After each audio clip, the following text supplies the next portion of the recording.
एरल एक छोटा लड़का है जो एक फैंटेसी वर्ल्ड में रहता है जहाँ सबको एक ब्लेसिंग मिलती है एक क्लास के फॉर्म में जो उन्हें उनकी गॉडेस देती है। ये क्लास डिसाइड करती है कि वो बड़े होके क्या बनेंगे और जब कोई बच्चा 10 साल का होता है तब उसे अपनी क्लास मिलती है। आज एरल का बड़ा दिन है क्योंकि आज ही उसका 10th बर्थडे है और आज उसे अपनी क्लास मिलने वाली है। उसके पेरेंट्स और उसकी सिस्टर दोनों बहुत एक्साइटेड हैं, सोच रहे हैं कि एरल को कौन सी कूल क्लास मिलेगी, लेकिन एरल खुद इस पूरी सिस्टम में बिल्कुल इंटरेस्टेड नहीं लगता। ब्रेकफास्ट के बाद सब लोग चर्च की तरफ निकल पड़ते हैं जहाँ एक प्रीस्ट ऑल्टर के पास खड़ा होता है। वो हर बच्चे को एक एक करके उनकी क्लास बताता है। कोई ब्लैक स्मिथ बनता है, कोई शेफ। एरल की सिस्टर उससे कहती है कि क्लासेस पेरेंट्स के बेस पे भी आती हैं, तो शायद उसे कोई अमेजिंग क्लास मिलेगी। जब एरल का नंबर आता है वो प्रीस्ट के पास जाता है। सब लोग एक्साइटेड होकर बातें कर रहे होते हैं क्योंकि एरल की माँ एक स्वॉर्ड सेंट है और उसके फादर एक आर्कमेज। प्रीस्ट भी एक्साइटेड होता है, लेकिन जैसे ही वो एरल के फोरहेड पे हाथ रखता है कुछ नहीं होता। प्रीस्ट कंफ्यूज हो जाता है और थोड़ी देर बाद वो एरल को पिटी भरी नजर से देखता है और कहता है, तुम बिना क्लास के पैदा हुए हो। कुछ दिन बीत जाते हैं। एरल के पेरेंट्स उसका मन बनाने की कोशिश करते हैं, कहते हैं कि उसे जॉब की चिंता नहीं करनी चाहिए, वो हमेशा उनके बेसमेंट में रह सकता है। पर एरल खुद बिल्कुल उदास नहीं होता। वो कहता है कि उसने बचपन से ही स्वॉर्डमैनशिप प्रैक्टिस की है। वो रोज दिन रात अपने स्किल्स को शार्पन करता रहा। अगर उसे स्वॉर्डमैन क्लास मिल जाती तो आसान होता, पर बिना क्लास के भी वो अपनी मेहनत से दुनिया में अपनी जगह बना लेगा क्योंकि उसकी माँ उसकी टीचर है और वो ओवरपावर्ड है। फैमिली को ये सुनकर थोड़ा सुकून मिलता है। एरल अकेला निकलता है और ट्रेनिंग ग्राउंड की तरफ जाता है जहाँ वो देखता है दो लड़के प्रैक्टिस कर रहे हैं। उनका बेसिक वीक लगता है, पर सिर्फ स्वॉर्डमैन क्लास मिलने से ही वो काफी स्ट्रांग दिखते हैं। वो दोनों एरल को देखकर पूछते हैं कि वो वहाँ क्या कर रहा है। एरल कहता है कि वो प्रैक्टिस करने आया है। सुनते ही दोनों हंसने लगते हैं। वो कहते हैं कि एक क्लासलेस लड़का कभी स्वॉर्डमैन से स्पार नहीं कर सकता। फिर दोनों अपने स्वॉर्ड चला के दिखाते हैं। एरल उन्हें देखकर कहता है, तो क्या तुम लोग मुझसे स्पार करना चाहोगे? दोनों सोचते हैं वो मजाक कर रहा है, पर फिर भी हाँ कर देते हैं। लड़के पूछते हैं, तेरे पास डिवाइन प्रोटेक्शन तो है ना? हर इंसान को जन्म से एक डिवाइन प्रोटेक्शन मिलती है जो उन्हें मरने से बचाती है। एरल कहता है हाँ, पर फिर कह देता है, मुझे तुम जैसे बच्चों से लड़ने के लिए डिवाइन प्रोटेक्शन की जरूरत नहीं। ये सुनते ही वो लड़का गुस्सा हो जाता है और एरल पर स्वॉर्ड से वार करता है। एरल इजिली अटैक को ब्लॉक कर देता है। लड़का बार बार अटैक करता है, पर एरल हर बार ब्लॉक और डिफ्लेक्ट कर देता है। दूसरा लड़का भी जंप करके पीछे से अटैक करता है, पर एरल साइड स्टेप करके दोनों से बच जाता है। फिर वो तेजी से काउंटर करता है, एक को स्वॉर्ड के पोमल से चिन पे मार देता है, जबकि दूसरा लड़का अपने दोस्त से टकराने के बाद अपना बैलेंस खो देता है और नीचे गिर जाता है। दोनों रोते हुए चिल्लाते हैं कि ये अनफेयर था। तभी एक रेड हेयर लड़का वहाँ आता है और उन्हें डांटता है, कहता है अगर ये बैटलफील्ड होता तुम दोनों अब तक मर चुके होते। एरल उसे पहचानता नहीं, पर वो सीधा एरल के पास जाके उसे डुएल के लिए चैलेंज करता है। वो कहता है कि एरल सिर्फ अपनी माँ की इनहेरिट एबिलिटी की वजह से जीता है, पर बिना क्लास के वो कभी एक ट्रेंड स्वॉर्डमैन के सामने नहीं टिक सकता। फिर वो बताता है कि वो कैप्टन इवांस का बेटा है जो विलेज गार्ड का लीडर है। एरल को कैप्टन याद आता है, पर लड़का बिल्कुल उसके जैसा नहीं लगता। रेड हेयर लड़का गुस्सा होकर कहता है कि सब लोग एरल की माँ को स्ट्रॉन्गेस्ट कहते हैं, जबकि उसका फादर भी एक एक्सपर्ट स्वॉर्डमैन है, इसलिए वो सबके सामने प्रूव करेगा कि उसका परिवार ज्यादा स्ट्रांग है। दोनों अपनी पोजीशन ले लेते हैं। मैच शुरू होता है। रेड हेयर लड़का तुरंत अटैक करता है, पर एरल की डिफेंस बहुत स्ट्रांग होती है। दोनों की स्पीड देखकर बाकी लड़के स्टन रह जाते हैं। एरल देख लेता है कि वो लड़का गुस्से में लड़ रहा है, इसलिए उसके मूव स्लोपी हो रहे हैं। वो एक ओपनिंग ढूंढता है और अटैक करता है, पर रेड हेयर लड़का एक special aerial slash move use करता है। एरल पहले ब्लॉक कर लेता है, पर दूसरा उसके चेस्ट पे लग जाता है और वो जमीन पे गिर जाता है। एरल हैरान हो जाता है और पूछता है, ये कैसा अटैक था? रेड हेयर लड़का कहता है, ये एक स्किल है जिसे तुम जैसे क्लासलेस लोग कभी नहीं सीख सकते। कुछ दिन बाद एरल फिर से ट्रेनिंग पे लग जाता है। जंगल के अंदर वो एक डमी पे स्वॉर्ड प्रैक्टिस करता है। बहुत बार कोशिश करने के बाद वो फाइनली उस ट्विन स्लैश को रेप्लिकेट कर लेता है जिससे उसे हराया गया था। तभी एक गॉब्लिन उस पर अटैक करता है, पर एरल तुरंत मुड़कर अपना ट्विन स्लैश चला देता है। गॉब्लिन वहीं गिर जाता है। एरल खुश होता है, पर तभी जंगल के अंदर से एक बड़ा सा रोर आता है जिससे जमीन हिल जाती है। वो विलेज के गार्ड्स को बताने के लिए भागता है, पर बीच में एक लड़की की चीख सुनाई देती है। वो पहचान जाता है कि कोई मुसीबत में है और डिसाइड करता है कि गार्ड्स के आने तक देर हो जाएगी, तो वो खुद ही अंदर दौड़ जाता है। वहाँ वो देखता है एक इंजर्ड लड़का जमीन पे पड़ा है। वो वही रेड हेयर लड़का होता है और उसके सामने एक मैसिव हॉबगॉब्लिन खड़ा होता है। एरल सोचता है कि हेल्प लाने चला जाए, पर अगर वो गया तो वो लड़का मर जाएगा। वो हिम्मत करके पीछे से चुपके से आता है और जैसे ही हॉबगॉब्लिन अटैक करने वाला होता है, एरल अपना ट्विन स्लैश चला देता है और एक ही बार में मॉन्स्टर को मार देता है। रेड हेयर लड़का शॉक में रह जाता है। उसे यकीन नहीं होता कि एक क्लासलेस लड़के ने हॉबगॉब्लिन को मार दिया, वो भी एक स्किल मूव से। एरल उसे होली वाटर देता है और कहता है मेरा अटैक क्लास से नहीं, स्किल से आता है। अगर प्रैक्टिस और एनालाइज करो तो कोई भी मूव सीखा जा सकता है। रेड हेयर लड़का फिर से चैलेंज करता है। दोनों एक साथ अपना अटैक चलाते हैं और इस बार एरल उसका स्लैश ब्लॉक कर देता है और एक तीसरा स्लैश ऐड करता है जो सीधा उस लड़के को लगता है और वो गिर जाता है। कैप्टन का बेटा फ्यूरियस हो जाता है, बट एरल कहता है मुझे कोई स्किल लिमिट नहीं करती, मेरा लिमिट सिर्फ मेरी स्ट्रेंथ और मेरी प्रैक्टिस है, मैं जितने स्लैशेस चाहूँ उतने कर सकता हूँ। लड़का फिर से लड़ने की कोशिश करता है पर एरल का तीसरा स्लैश और भी ज्यादा पावरफुल निकलता है। वो दोबारा जमीन पर गिर जाता है। एरल मुस्कुराता है और वहां से चल पड़ता है। 5 साल बीत चुके हैं उस दिन के बाद और अब हमारा हीरो डिसाइड करता है एक सफर पे निकलने का, ब्रीचर किंगडम की तरफ, जो अपनी स्वॉर्डमैनशिप के लिए मशहूर है। उसकी माँ और कैप्टन इवांस दोनों ने अपनी ट्रेनिंग ब्रीचर से ली थी और एरल भी उनकी तरह बेस्ट ऑफ द बेस्ट बनना चाहता है। सफर में उसके साथ कुछ अनजाने लोग भी होते हैं। 2 लोग खासकर तलवार चलाने में काफी एक्सपर्ट हैं। एक बंदा है जिसका क्लास बारबेरियन है और दूसरी एक लड़की है जिसका क्लास डुअल विल्डर कहलाता है। दोनों ही ब्रेजर जा रहे होते हैं अपने स्किल्स और ज्यादा बढ़ाने के लिए, लेकिन दोनों की एक दूसरे से बिल्कुल नहीं बनती, हर वक्त लड़ते रहते हैं। कार्ट ड्राइवर उन्हें समझाता है कि शांत हो जाओ, सब लोग एक ही जगह जा रहे हो, लेकिन वो बारबेरियन आदमी एकदम मिसोगिनिस्ट निकलता है। कह रहा होता है कि औरत को तलवार नहीं किचन में होना चाहिए। उनके बीच आर्गुमेंट और बढ़ता उससे पहले ही ड्राइवर चीख कर कहता है तलवार निकालो, हम मुश्किल में हैं। एरल आराम से ऊपर देखता है और देख लेता है एक बड़ा सा ऑक्स का झुंड उनके लीडर के साथ जो उनका रास्ता रोककर खड़े हैं, बिल्कुल ये इरादा लेकर के कोई भी जिंदा नहीं बचेगा। कार्ट में बैठे 2 छोटे बच्चे डरते हुए बारबेरियन से मदद मांगते हैं, लेकिन वो कावर्ड बंदा कहता है कि उसे किसी और के लिए अपनी जान रिस्क में नहीं डालनी और कार्ट से कूदकर भाग जाता है। लड़की भी उसके पीछे भागती है, कहते हुए इस दुनिया में हर कोई अपने लिए जीता है। ड्राइवर परेशान हो जाता है, सोचता है क्या वो अपनी कार्ट के साथ इनसे बचकर निकल सकता है, लेकिन उसके कुछ समझने से पहले ही एरल चुपचाप कार्ट से उतरता है और ऑक्स की तरफ चल पड़ता है। ड्राइवर उसे रोकने की कोशिश करता है, पागल मत बन, भाग जा, लेकिन एरल कुछ नहीं कहता और सीधा पहले ऑक के पास जाकर उसके दिल में तलवार घुसा देता है। ड्राइवर उसकी स्पीड और एक्यूरेसी देखकर शॉक हो जाता है। एरल इंस्टेंट ट्रांसमिशन का यूज करके लगातार डिसअपीयर और रीअपीयर करता रहता है, हर ऑक को एक एक करके मारते हुए, लेकिन थोड़ी देर बाद वो गिर जाता है। चारों तरफ ऑक्स हैं, डैश स्किल का यूज नहीं कर सकता। तब ड्राइवर के होश उड़ जाते हैं जब एरल ब्लेड डांस स्किल का यूज करता है, घुमा घुमा के एकदम टॉर्नेडो की तरह सब ऑफ को एक साथ काट डालता है। ड्राइवर हैरान हो जाता है, ये स्किल तो सिर्फ स्वॉर्ड प्रिंसेस क्लास के लोग यूज करते हैं और वो क्लास हमेशा लड़कियों की होती है, लेकिन एरल जेंडर नॉर्म्स को मानने वालों में से नहीं था। वो प्राउडली एलजीबीटी कम्युनिटी का हिस्सा बनना चाहता था। फिर वो ऑर्क लीडर की तरफ भागता है, उसके अटैक को इजीली डॉज करता है और एक जंप मार के उसके सर के बीचों बीच तलवार घुसा देता है। ऑर्क लीडर तुरंत गिर जाता है और मर जाता है। एरल वापस ड्राइवर के पास आता है और कहता है चलो सफर जारी रखो। जब एक बच्चा पूछता है कि उसकी क्लास क्या है तो एरल सीधा बोलता है मेरा कोई क्लास नहीं है। ये सुनकर सब लोग शॉक हो जाते हैं। उसे याद आता है 5 साल पहले जब उसने अपनी माँ को ट्विन ब्लेड स्किल दिखाई थी तो माँ को लगा था वो सपना देख रही है। जब एरल ने बताया कि वो हर स्किल को देखकर रेप्लिकेट करने की ट्रेनिंग कर रहा है तो माँ खुशी से झूम उठी और उसे स्वॉर्ड प्रिंसेस क्लास के सारे स्किल सिखाने का वादा किया था। अब वापस प्रेजेंट में ड्राइवर उसे जगाता है और कहता है उठ जाओ, हम ब्रीजा आ गए हैं, तलवारों का देश। एरल कार्ट से उतरता है और देखता है कि पूरा टाउन स्वॉर्डमैन से भरा हुआ है, हर किसी के कमर पे एक तलवार बंधी हुई है। एरल ड्राइवर से पूछता है क्या तुम एक एडवांस स्वॉर्डमैन हो। पहले तो ड्राइवर कहता है मैं तो सिर्फ एक कार्ट ड्राइवर हूँ, लेकिन एरल को पता चल जाता है कि सिर्फ कोई स्किल्ड स्वॉर्डमैन ही उसके मूव्स को पहचान सकता है। आखिर ड्राइवर मान लेता है कि वो एक होली नाइट क्लास से है, काफी इलाइट क्लास, लेकिन उसे लड़ाई से बोर हो गया था, इसलिए अब कभी कभी कार्ट ड्राइवर बनकर चिल करता है। होली नाइट कहता है ये शायद तुम्हारा पहला टाइम है इस शहर में, पहले तुम्हें एक गिल्ड ज्वाइन करनी पड़ेगी,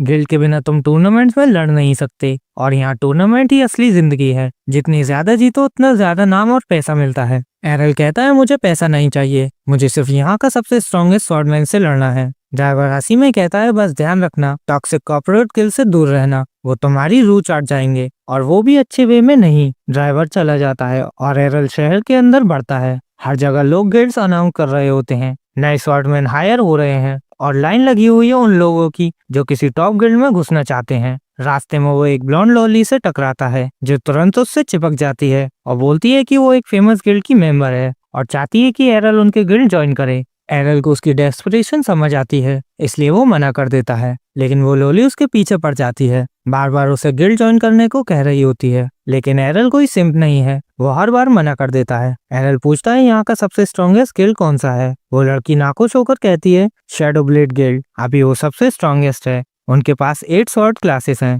एरल उससे डायरेक्शन लेता है और सीधा उस गिल्ड की तरफ चला जाता है। गेट पर गार्ड उसे रोकता है और टेस्ट के लिए रिसेप्शन पे भेज देता है। रिसेप्शन के अंदर एरल देखता है कि एक लंबी सी लाइन नए स्वॉर्डमैन अपनी किस्मत आजमा रहे होते हैं ताकि वो फेमस गिल्ड में एंट्री ले सकें। ये देखकर एरल भी काफी एक्साइटेड हो जाता है, सोचता है कि कौन से जबरदस्त लोगों से उसका सामना होने वाला है। लेकिन जब उसकी रजिस्ट्रेशन की बारी आती है, रिसेप्शनिस्ट उसके ऊपर हंस पड़ती है। क्लासलेस लूजर भी अप्लाई करेगा, सिर्फ एडवांस स्वॉर्डमैन क्लास वाले ही ट्रायल दे सकते हैं। एरल कामली कहता है मैं ट्रायल पास कर सकता हूँ, लेकिन रिसेप्शनिस्ट उसका फॉर्म लेने से मना कर देती है। थोड़ा उदास होकर एरल वहां से निकलने लगता है। तभी 3 रैंक स्वॉर्डमैन हॉल में आते हैं, जिनके आते ही सब उनका सेलिब्रिटी जैसा स्वागत करते हैं। एरल को इन नाटकों में इंटरेस्ट नहीं होता, तो वो तुरंत दूसरे गिल्ड की तरफ बढ़ता है, लेकिन एक के बाद एक सब गिल्ड उसे रिजेक्ट कर देते हैं, सिर्फ इसलिए क्योंकि उसके पास कोई क्लास नहीं है। थककर वो शहर के बीचों बीच बैठ जाता है और अपनी माँ का दिया हुआ लेटर निकालता है। माँ ने कहा था अगर कभी मुश्किल आए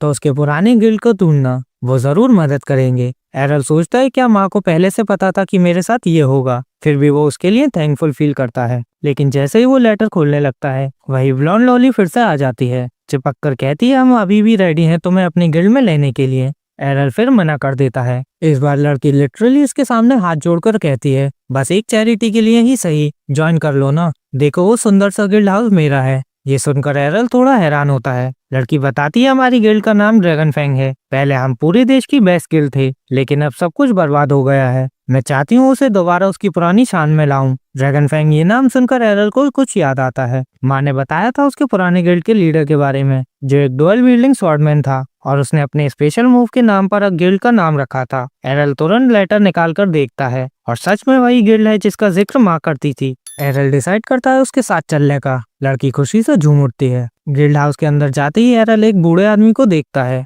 आधे नशे में और सिर्फ एक हाथ बचा हुआ। वो सोफे में पड़ा होता है और कहता है बेटा यहाँ से चले जाओ, ये गिल्ड अब खत्म हो चुकी है। फिर वो लड़खड़ाते हुए चला जाता है। लड़की धीरे से कहती है वो मेरे पापा हैं, पहले शहर के सेकंड बेस्ट स्वॉर्डमैन थे, लेकिन जब से उनका हाथ गया है वो कभी वैसे नहीं रहे। एरल उसे हैरान कर देता है, मैं इस गिल्ड में ज्वाइन करना चाहता हूँ। लड़की की आंखें चमक उठती हैं। वो तुरंत एग्रीमेंट निकाल कर लाती है। एरल उसे भरकर वापस देता है। वो पढ़ती है और पूछती है तुमने क्लास कॉलम खाली क्यों छोड़ा। एरल कामनी बोलता है क्योंकि मेरा कोई क्लास नहीं है। ये सुनकर लड़की जिसका नाम बाली है एकदम स्नैप कर जाती है। तलवार निकालते हुए कहती है मुझे लगा तुम कोई एडवांस क्लास स्वॉर्डमैन होगे, इतना हार्ड टू गेट एक्टिंग कर रहे थे। तभी दरवाजा खुलता है और एक लाल बालों वाली खूबसूरत लड़की अंदर आती है। उसका नाम रे है। बाली तुरंत उसके पास भाग कर जाती है, रोते हुए कहती है इस क्लासलेस इडियट ने मुझे बेवकूफ बना के गिल्ड ज्वाइन कर लिया। रे तुरंत सीरियस हो जाती है और एरल की तरफ देखती है। मुझे कभी नहीं लगा था मैं तुम्हें यहाँ देखूंगी।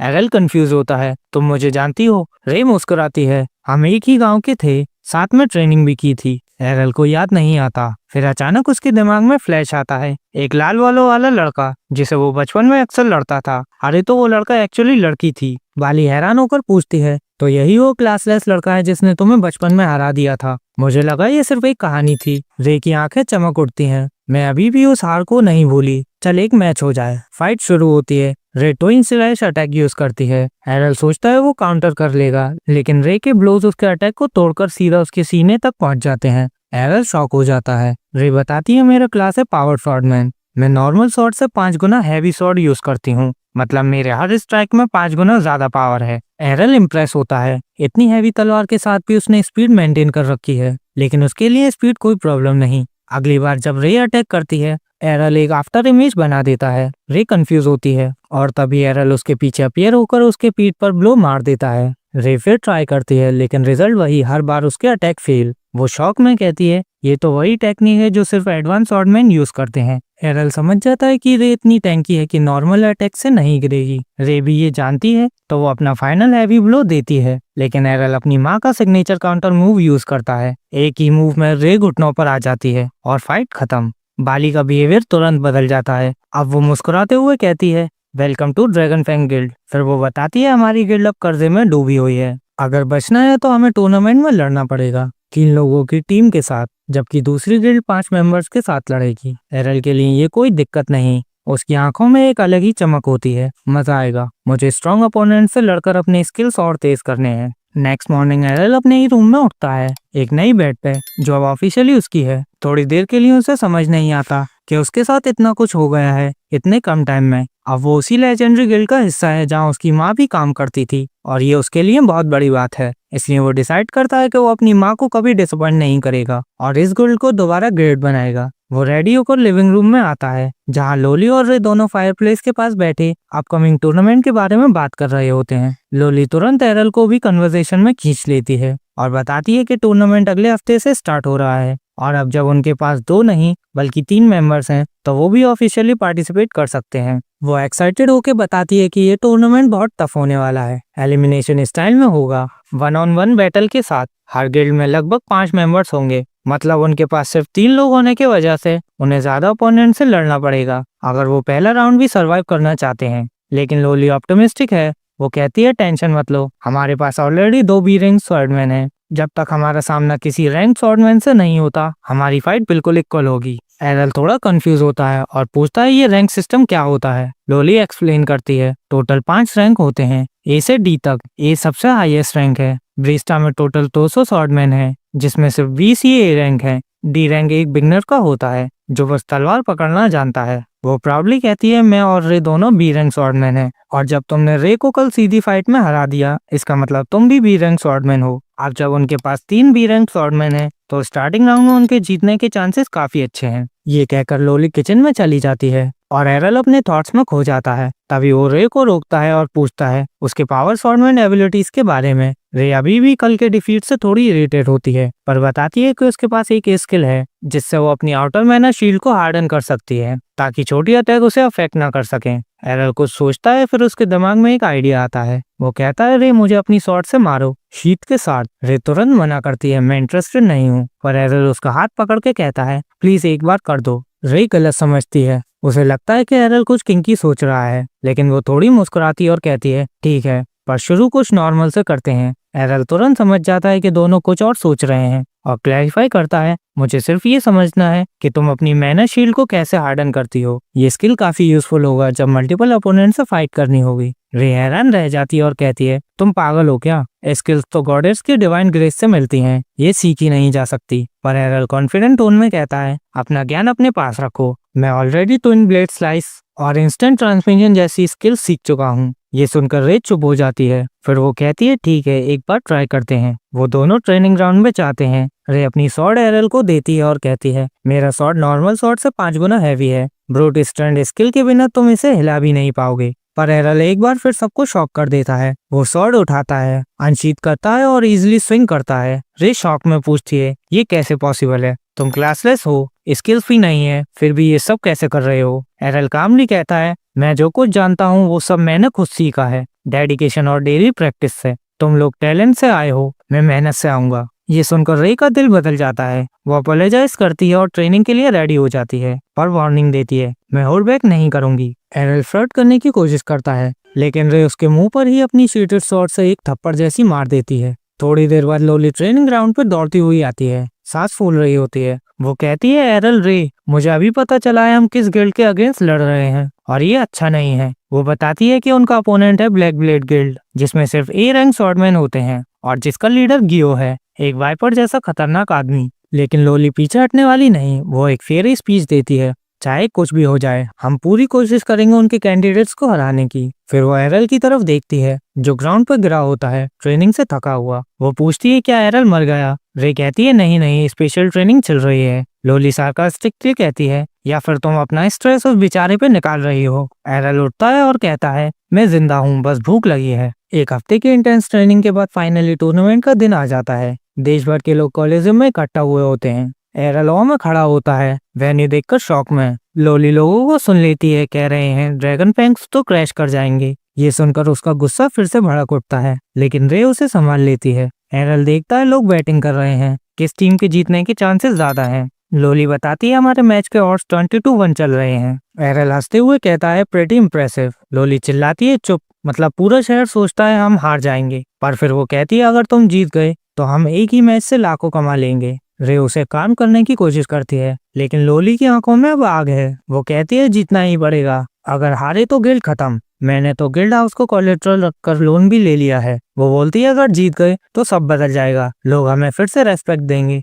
रे पूछती है अगर हम हार गए तो? लोली कहती है तो फिर कुछ बचा ही नहीं, क्योंकि हम सब कुछ हार चुके होंगे। अचानक उसे एक लड़का बुलाता है और वो कोई और नहीं बल्कि गियो होता है, ब्लैक ब्लेड गिल्ड का लीडर। वो नीचे वालों का मजाक उड़ाता है और बताता है कि उसने ही कुछ सेटिंग करके इंश्योर किया था कि पहला मैच उनकी गिल्ड के साथ ही हो। उसके लिए तो ये एक इजी फाइट होने वाली है जिसमें वो जरूर जीतेंगे, और साथ ही साथ एक टाइम पे सबसे बेस्ट रही गिल्ड की बची कुछ इज्जत भी मिट्टी में मिला देंगे। फिर वो मुस्कुराते हुए कहता है टेंशन मत लो, अगर तुम लोग जीत गए तो इसका मतलब तुम्हारा गिल्ड सबसे बेस्ट है। लेकिन फिर वो हंसते हुए ऐड करता है बस एक प्रॉब्लम है, तुम्हें हमारे ए रैंक स्वॉर्डमैन को हराना पड़ेगा, लेकिन तुम्हारा टीम में एक क्लासलेस लूजर है तो चांसेस तो काफी कम लगते हैं। ये कहकर वो अपनी ही बात पे हंसता है और उन्हें गुड लक विश करता है और चला जाता है। थोड़ी देर बाद सब अरीना में एंटर करते हैं। एरल नोटिस करता है कि गियो खुद फाइट नहीं कर रहा, तो उसे लगता है शायद उनके जीतने के चांसेस बढ़ गए हैं। लेकिन रे कहती है फर्क नहीं पड़ता, उनका पूरा टीम ही ए रैंक्ड है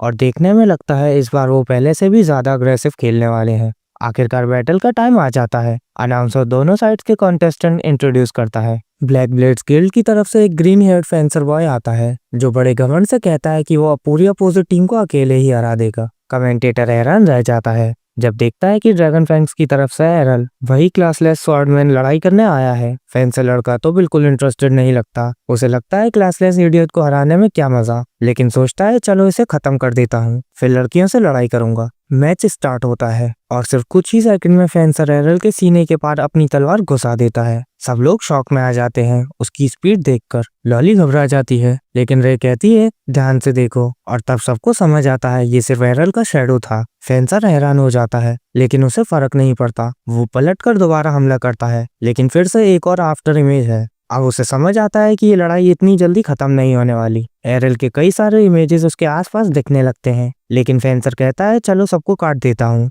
और अपनी स्पीड से सब पर हमला करता है। पर जैसे ही वो आफ्टर इमेज पे वार करता है, रियल एरल उसके पीछे आकर उसे स्टेप कर देता है। सब हैरान रह जाते हैं। एरल ने एक साथ 3 आफ्टर इमेज क्रिएट किए थे, जो बहुत मुश्किल होता है। फेंसर गिर जाता है और मैच एक मोमेंट में खत्म। एरल कहता है मेरी माँ मेरे साथ ट्रेनिंग करती थी, वो 5 इमेजेस यूज करती थी और तब भी इजी मोड पे थी। कमेंटेटर शॉक में है और पब्लिक चेयर करने लगती है उस क्लासलेस कैंडिडेट के लिए। उसे समझ आता है कि एरल ने फेंसर जैसे ही टेक्निक यूज की, लेकिन उसे ज्यादा रिफाइंड तरीके से। नेक्स्ट मैच में एरल एक डुअल विल्डर से लड़ता है जो 2 तलवारों से नॉन स्टॉप अटैक करता है, लेकिन एरल सब ब्लॉक करता है और एक ट्विन स्लैश अटैक से उसे हरा देता है। फिर आता है एक रिवर्स ग्रिप डैगर विल्डर जो अपने मार्शल आर्ट मूव के साथ अटैक करता है, लेकिन एरल उसे भी कंफ्यूज कर देता है अपने आफ्टर इमेजेस से और पीछे से एक ही स्ट्राइक में गिरा देता है। रे और लोली दोनों शॉक में हैं। ये आदमी 3 ए रैंक स्वॉर्डमैन को बिना पसीना बहाए हरा चुका है। अब लोली गिल्ड के अंदर जीतने की उम्मीद जग जाती है। नेक्स्ट मैच थोड़ा टफ होता है। इस बार सामने है एक शील्ड स्वॉर्डमैन। एरल क्रिटिकली हिट नहीं मार पाता, इसलिए वो डांस की तरह डॉज करता है।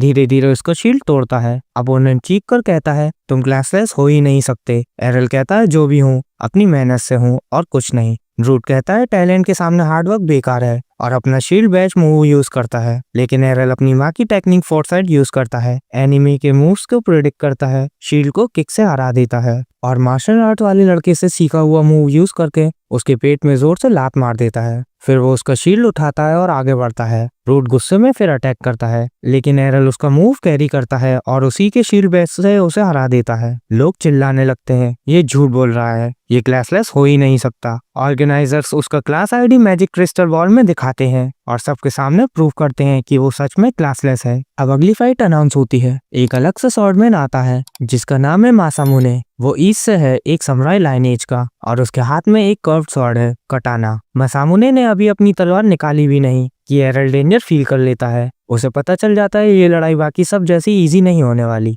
मासामुने एक स्नेक की तरह वेट करता है अपनी अल्टीमेट स्किल के साथ स्ट्राइक करने के लिए, लेकिन एरल क्यूरियोसिटी से उसके रेंज में जाता है। जैसे ही वो उसके पास आता है, मासामुने अपनी स्वॉर्ड स्नैप कर देता है लेकिन एरल उससे भी तेज निकल जाता है और एक सेकंड में उसके पीछे होता है। मसामुने शॉक में है। तब एरल कहता है, तुम सच में इस शहर के सबसे तेज स्वॉर्डमैन हो, लेकिन मेरी माँ तुमसे भी तेज थी, तो मैं तो आदत से मजबूर हूँ। फिर वो स्वॉर्ड प्रिंसेस का अल्टीमेट स्किल यूज करता है, मल्टी स्टेप अटैक, और मसामुने को हरा देता है। सब लोग चुप हो जाते हैं। सबसे कमजोर गिल्ड के सबसे कमजोर मेंबर ने सबसे स्ट्रॉन्गेस्ट गिल्ड के सबसे स्ट्रॉन्गेस्ट मेंबर को एक के बाद एक क्लीन स्वीप कर दिया। एरल रे और लोली के पास जाता है और एक छोटी सी मुस्कुराहट के साथ कहता है, लगता है गिल्ड को चलाने के लिए पैसे मिल गए। उस शाम जब सब लोग वापस गिल्ड हाउस आए तो सबने तुरंत सेलिब्रेशन शुरू कर दी, ड्रिंक्स के साथ चिल माहौल में। एरल अभी भी शॉक में था कि लोली इतनी छोटी दिखने के बावजूद ड्रिंक कर सकती है, पर लोली ने दावा किया कि वो एक ग्रोन वुमेन है, चाहे वो छोटी दिखती हो। पर उसे अब भी यकीन नहीं हो रहा था कि एरल ने अकेले ही देश के सबसे बेस्ट गिल्ड के 5 एरियन स्वॉर्डमैन को हरा दिया। लोली ने डिसाइड किया कि उसे एरल को इम्प्रेस करना ही पड़ेगा, क्योंकि वही उसका टिकट है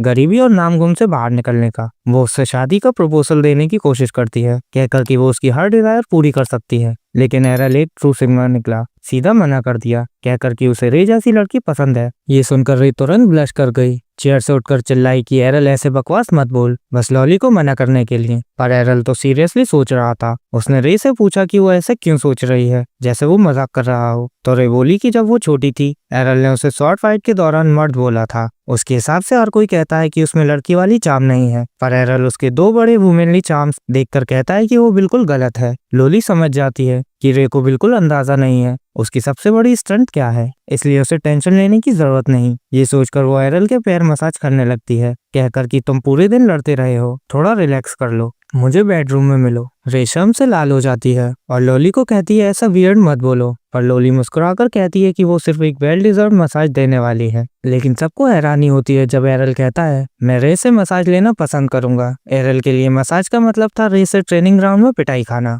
जब वो रे के रीइंफोर्समेंट मैजिक को सीखने की कोशिश करता है। लोली बालकनी से ये सब देखती है और सोचती है कि एरल को शायद मसाज का मतलब ही नहीं पता। उनका हंगामा सुनकर लोली के पिताजी नीचे आते हैं पूरे हैंगओवर में और चिल्लाते हैं कि रात के टाइम तुम लोगों को टूर्नामेंट हारने का फ्रस्ट्रेशन निकालना जरूरी है क्या। पर लोली कहती है हमने तो मैच जीत लिया, और वो भी बेस्ट गिल्ड के खिलाफ। ये सुनकर उसके फादर का ध्यान जाता है, पर वो सोचता है कि शायद ब्लैक ब्लेड गिल्ड ने अपने बी या सी रैंक न्यूबीज को भेजे होंगे। लोली फिर कहती है नहीं, सब ए रैंक थे और एरल ने सबको अकेला हरा दिया। ये सुनकर उसके फादर का हैंगओवर तुरंत उतर जाता है। वो एरल को देखता है पूरा थका हुआ, जख्मी, और सोचता है क्या ये लड़का सच में इतना पावरफुल है। लोली एक्साइटेड होकर कहती है कि उसने इस मैच पे बहुत बेट लगाई थी और एरल ने सबको हराकर उसे जैकपॉट जिता दिया। अब वो सिर्फ डेब्ट फ्री नहीं है, बल्कि उनके पास काफी पैसा है ऑपरेशंस के लिए भी। पर उसके फादर उतने खुश नहीं थे। वो कहते हैं अगर ये लड़का इतना स्ट्रांग है तो जल्दी कोई बड़ा गिल्ड इसे अपने पास ले जाएगा, ज्यादा उम्मीद मत रखो। लोली तुरंत कहती है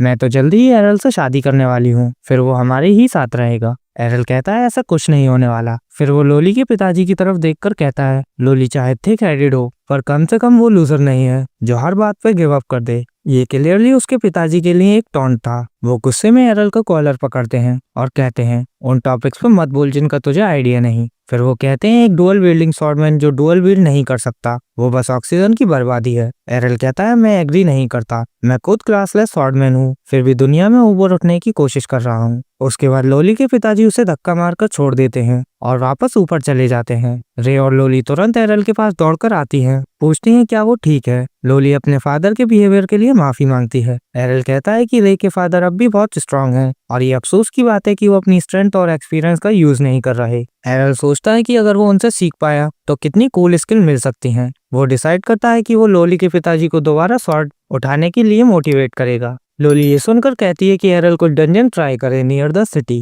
एरल को डंजन्स के बारे में कुछ नहीं पता होता, तो रे समझाती है कि डंजन अंडरग्राउंड केव होती हैं जहां मॉन्स्टर हजारों के हिसाब से स्पॉन करते हैं और ट्रैप से भरी होती हैं। वहां प्रैक्टिस करने से रियल बैटल एक्सपीरियंस मिलता है जो स्वॉर्ड गॉड कप के लिए परफेक्ट ट्रेनिंग होती है। एरल पूछता है स्वॉर्ड गॉड कप क्या होता है। रे बताती है कि ये एक टूर्नामेंट है जहां देश के बेस्ट स्वॉर्डमैन कम्पीट करते हैं ताकि वो प्रूव कर सकें कि कौन सबसे बेस्ट है। लोली तुरंत एक फॉर्म निकालती है और कहती है फिल कर दो, टूर्नामेंट में एंटर हो जाओ। पर रे के ऑर्डर के लिए एरल उस फॉर्म को फौरन चीर देता है। रे पूछती है तुम पार्टिसिपेट नहीं करना चाहते क्या। एरल कहता है लोली मुझे बेवकूफ बना रही थी, ये टूर्नामेंट फॉर्म नहीं शादी का सर्टिफिकेट था। लोली हंसते हुए कहती है मैं सिर्फ मजाक कर रही थी। पर एरल अब गुड बॉय मोड से बाहर आ चुका था। उसने लोली को रियर नेक चौक में पकड़ लिया एक छोटी सी लेसन के लिए। अगली सुबह एरल उठता है और देखता है लोली उसे छेड़ने की कोशिश कर रही है। वो बचकर उसे बेड पे बांध देता है और चला जाता है। उस दिन बाद में सब मिलकर डंजन जाते हैं जहाँ लोली बताती है कि हर कोई टेलीपोर्टेशन सर्कल में खड़ा होता है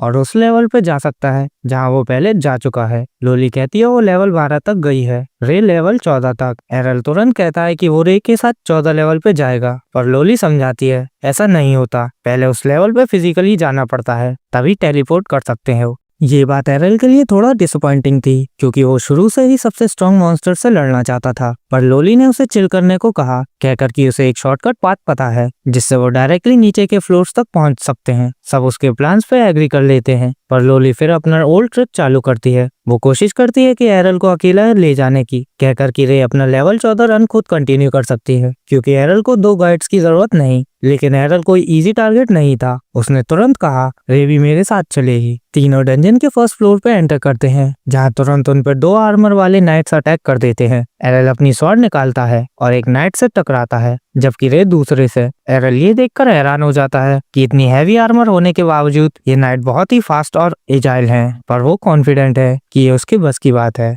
एक डैश स्टेप मारकर वो नाइट का सर काट देता है, पर तब उसे पता चलता है कि आर्मर के अंदर कोई इंसान है ही नहीं। ये तो डंजन के मेहनत से चल रहे हैं। सर के बिना भी नाइट फिर से चलने लगता है। री कहती है इनका कोई रियल वीकनेस नहीं होता और ये दर्द भी महसूस नहीं करते। एरल तब डिसाइड करता है उनके लेग्स पर अटैक करे और ये प्लान परफेक्ट काम करता है। नाइट कोलैप्स कर जाते हैं। रे भी अपने अपोनेंट को खत्म करती है, पर वो कहती है ये लोग रीजनरेट कर लेंगे, हमें आगे बढ़ना होगा। मूव ऑन करने से पहले एरल क्यूरियस हो जाता है और लोली से पूछता है वैसे तुम्हारा क्लास क्या है। लोली फुल एटीट्यूड में कहती है मैं एक फेंसर हूँ और तुम्हें जो सीखना है ट्रेनिंग ग्राउंड में या बेड पे सब सिखा दूंगी। एरल सीधा इग्नोर कर देता है और आगे बढ़ जाता है। सेकंड फ्लोर पे जाने से पहले उन्हें एक दरवाजे के पास से किसी की हेल्प मांगने की आवाज आती है। वो पास जाते हैं तो एक आदमी मिलता है, पूरा खून से भरा हुआ, जमीन पे घुटनों पे बैठा मदद मांग रहा होता है। रे कहती है इसे ऊपर ले चलते हैं, पर वो मना कर देता है, कहकर कि उसके दोस्त अंदर फंस गए हैं और बूबी ट्रैप से इंजर्ड हो गए हैं। वो उनसे मदद मांगता है, पर लोली तुरंत बिजनेस मोड में चली जाती है। सीधा कहती है मदद चाहिए तो पैसा लगता है। वो आदमी शॉकिंगली तुरंत पैसे दे देता है, बोलता है कि उसने गैम्बलिंग में ये जीता था। लेकिन एरल कुछ और नोटिस करता है। वो सोचता है इतना खून निकल गया और फिर भी ये खड़ा है, होली वाटर के बिना तो चल भी नहीं सकता। तब उसे समझ आता है ये इंजरीज फेक हैं, पर वो कुछ बोलता नहीं क्योंकि उसे लगता है कि ये इंटरेस्टिंग बन सकता है। वो आदमी उन्हें एक सीक्रेट रूम में ले जाता है जहाँ खून के निशान होते हैं और बीच में एक छोटी सी पडल के अंदर एक सिंगल गोल्ड कॉइन पड़ा होता है। लोली तुरंत उस कॉइन को देखकर लालच में आ जाती है और उसे उठाने जाती है। तभी उनके नीचे एक टेलीपोर्टेशन सर्कल एक्टिवेट हो जाता है। रे तुरंत समझ जाती है ये एक ट्रैप था। वो आदमी हंसकर कहता है मुझे तो सिर्फ इतना इजी काम के लिए पैसे मिल गए, पर अगले ही सेकंड सर्कल उसे भी टेलीपोर्ट कर देता है। सब एक नए फ्लोर पे गिरते हैं जहाँ रे खुद कभी नहीं गई थी, मतलब ये 14 फ्लोर से भी नीचे था। लेकिन अब तक कोई स्ट्रॉन्ग मॉन्स्टर दिखाई नहीं दिया। वो फेक इंजर्ड बंदा डर के मारे कांप रहा था। कहता है ये डंजन का सबसे नीचे वाला फ्लोर है जहाँ स्वॉर्ड गॉड रहता है। तभी एक नाइट सामने आता है,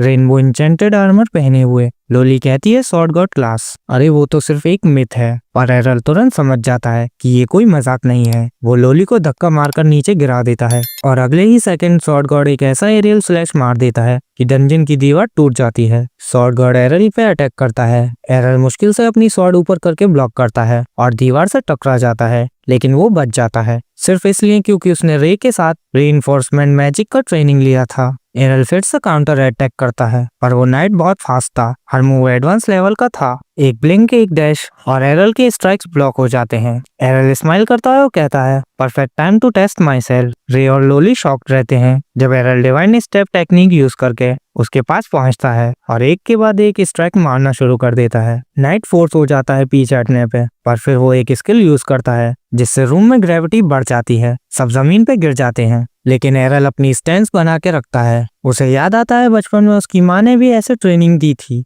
तब वो खड़ा भी नहीं रह पाता था, लेकिन आज सब कुछ अलग था। वो गोल्ड कॉइन निकालता है और उसका मैजिक यूज करके ग्रेविटी स्पेल नलिफाई कर देता है। एक छोटा ओपनिंग मिलता है और एरल अपना स्ट्रॉन्गेस्ट मूव यूज करता है, इन्फिनाइट ब्रेक। नाइट उस अटैक से बिल्कुल चकनाचूर हो जाता है, पूरा कमरा हिल जाता है। सब शॉक में एरल को देखते हैं। वो होली वाटर से अपना एनर्जी रिकवर करता है और फिर सब टेलीपोर्टेशन स्पेल से सेफली डंजन से बाहर आ जाते हैं। बाहर बार में रॉड फिर से ड्रिंकिंग मोड में होता है। तभी उसे 3 लड़की की बातें सुनाई देती हैं। वो हंस रहे होते हैं, कह रहे होते हैं कि उन्होंने ड्रैगन फैंग गिल्ड के नए मेंबर्स को ट्रैप में फंसा दिया और वो शायद कभी वापस नहीं आएंगे। रॉड उठकर जाता है और एक पंच से उनका टेबल तोड़ देता है, चिल्लाता है, सब सच बताओ। तभी जॉर्ग आ जाता है और कहता है, तू तो बस एक यूजलेस ड्रंक कार्ड है। रॉड तुरंत समझ जाता है ये सब जॉर्ग का ही प्लान था। उसके दिमाग में एक ही सोच चलती है, मेरी बेटी अब शायद जिंदा नहीं है। गुस्से और दुख में वो जॉर्ग पर अटैक करता है, पर जॉर्ग उसे एक हाथ से धक्का मार देता है। रॉड जमीन पे गिर जाता है,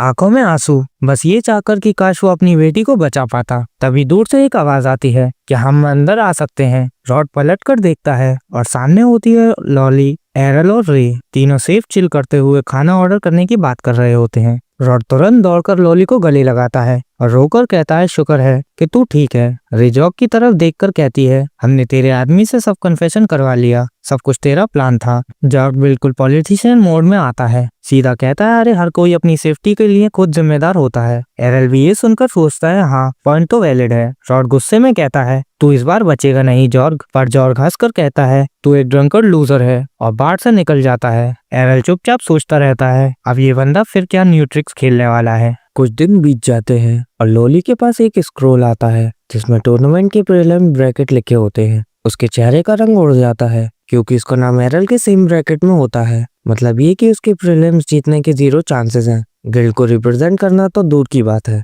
एरल थोड़ा कंफ्यूज हो जाता है, प्रीलिम्स क्या होते हैं? तो रे समझाती है, स्वॉर्डगॉड टूर्नामेंट इतना पॉपुलर है कि हजारों स्वॉर्डमैन पार्टिसिपेट करते हैं, इसलिए सबको मेन टूर्नामेंट में लेना पॉसिबल नहीं होता। तो सिटी प्रीलिम्स राउंड करती है अलग अलग ब्रैकेट्स के साथ। डाइस रोल से डिसाइड होता है कौन किससे लड़ता है। हर ब्रैकेट का विनर सीधा मेन टूर्नामेंट में जाता है। एरल स्क्रोल देखता है जो रे पढ़ रही होती है और नोटिस करता है कि रे अलग ग्रुप में है। रे सुकून की सांस लेती है, थैंक गॉड, अगर मैं एरल के अगेंस्ट होती तो पहले ही राउंड में आउट हो जाती। वो मन ही मन दुआ करती है कि वो अपने प्रीलिम्स इजीली क्लियर कर ले। एरल उसे चढ़ाता है, तो लगता है अपना डैडी इशू के साथ ही फाइट करेगी। लॉली बीच में बोल पड़ती है, चलो मजाक बंद करो, हमें डंजन वापस जाना है ट्रेनिंग के लिए। पर एरल अब डंजन से पक चुका था, वो क्लियरली बोर्ड था। लॉली क्यूट बनने की कोशिश करती है, कहकर प्लीज एरल मेरे साथ चलो ना, अगर कुछ गलत हो गया तो मुझे बचाने के लिए एक स्ट्रॉन्ग आदमी चाहिए। रे ये देखकर सोचती है लॉली इतनी पैथेटिक कैसे हो सकती है, और डिसाइड करती है कि उसे इंडिपेंडेंस का 1-2 लेसन देना पड़ेगा। जाने से पहले रॉड रूम में आता है पूरा ड्रामेटिक मोड में, अपनी बेटी को गले लगाता है और कहता है, बहुत संभल कर जाना, पता नहीं जॉर्ग कब फिर से कुछ करे। लॉली अपनी पापा की आंखों में देखकर शांत सी आवाज में कहती है, ठीक है पापा, मैं सेफ रहूंगी। रॉड जैसे ही मुड़ता है उसकी नजर एरल पे पड़ती है जो उसे साइलेंटली जज कर रहा होता है। रॉड कहता है, अब भी देर नहीं हुई, मैं अपनी बेटी के लिए एक अच्छा फादर बन सकता हूँ। एरल स्माइल कर कर कहता है, लेट होने से फर्क नहीं पड़ता, गुड इंसान बनने का वक्त हमेशा होता है। और ये कहकर वो रूम से निकल जाता है। 2 हफ्ते बाद फाइनली प्रीलिम्स का दिन आ ही जाता है। अरीना फुल था, क्राउड रैम्पर्ट से चीयर कर रहा था और नीचे फाइटर्स अपने शॉट के साथ टकरा रहे थे, स्पार्क्स उड़ रहे थे। धीरे धीरे सब ग्रुप्स एलिमिनेट होने लगते हैं और लॉली भी अपना मैच हार जाती है एरल से लड़ने से पहले ही। वो कॉर्नर में उदास बैठी होती है, उसे लगा था इस बार कम से कम फाइनल तक तो पहुंच जाएगी। एरल बिना सिंपैथी के कहता है, देखा तू बेकार में टेंशन ले रही थी, अगर मेरे ब्रैकेट में होती भी तो फिर भी हार जाती। लॉली और भी उदास हो जाती है पर खुद को संभाल कर कहती है, एरल ज्यादा ओवर कॉन्फिडेंट मत होना, तुम्हारे नेक्स्ट अपोनेंट के पास कुछ खास ट्रिक्स हैं। एरल चिल टोन में कहता है, डंजन्स में जितने ट्रिक्स देखे हैं उसके बाद कोई मुझे सरप्राइज नहीं कर सकता। लॉली कहती है, नहीं ये वाली अलग है, red hair swordsman magic swordsman class की है, वो अपने स्वॉर्ड को मैजिक से रीइंफोर्स करती है। एरल थोड़ा इंटरेस्ट लेता है, मैजिक अलाउड है स्वॉर्ड टूर्नामेंट में? लॉली कहती है, यहाँ क्लास मैटर नहीं करती, बस गिल्ड मेंबर होना चाहिए बस। तभी अनाउंसर एरल का नाम लेता है। लॉली कहती है, गुड लक एरल। वो कॉन्फिडेंट स्टेप के साथ अरीना में जाता है। सामने रेड हेयर लड़की खड़ी होती है, वो सीधा कहती है, मैं मैजिक स्वॉर्डमैन हूँ और ये एक्सेप्टेड क्लास है। मैच के बाद ये मत कहना कि अनफेयर था। एरल कामली कहता है, मैं नहीं कहने वाला, बेस्ट फाइटर जीतेगा। मैच स्टार्ट होता है और तुरंत रेड हेयर लड़की फायरबॉल्स फेंकने लगती है। एरल एकदम मैट्रिक्स स्टाइल से डॉज करता है, एक के बाद एक फायरबॉल से बचता है, कुछ डिफ्लेक्ट करता है, कुछ स्लैश करके तोड़ देता है। वो लड़की के मेहनत का कोई एंड नहीं लगता, वो नॉनस्टॉप बैरेज चलाती रहती है। एरल क्लोज आता है और उसके साथ शॉर्ट क्लैश करता है, पर लड़की तुरंत एक और फायरबॉल से उसे पीछे धकेल देती है। एरल कहता है अच्छा कॉम्बो है, क्लोज और लॉन्ग रेंज दोनों यूज करना इजी लगता होगा।